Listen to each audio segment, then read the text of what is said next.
नाही, त्यांनी मागणी काय करावी हा त्यांचा अधिकार आहे आणि तपासामध्ये काय पूर्ण पारदर्शक तपास करणं हा सीआयडी कडे तपास असल्यामुळे सीआयडीचं काम आहे.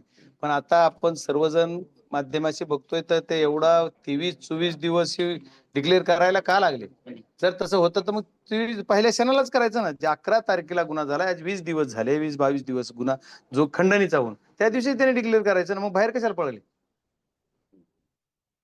तरी करायचंच होतं डिक्लेअर त्या दिवशी करायचं. जर केलं असेल तर मला माहित नाही. पण त्याच्यामध्ये त्यांनी एक वाक्य वापरलं की राजकीय राजकीय द्वेषापोटी दबावापोटी. राजकीय द्वेष.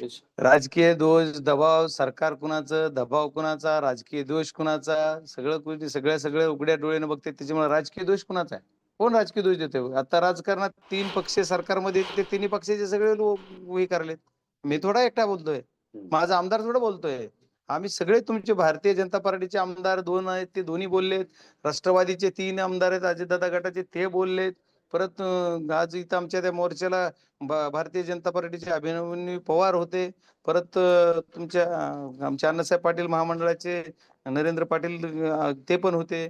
एवढे सर्व लोक, सर्व पक्षाचे लोक बोलतात ना. मग कुणी, मग ह्यांच्या पक्षाचे लोकही बोलतात ना. मग ते राजकीय दोष त्यांचा आहे काय? मग त्यांचे मिळणं आहे काय? पण त्यांनी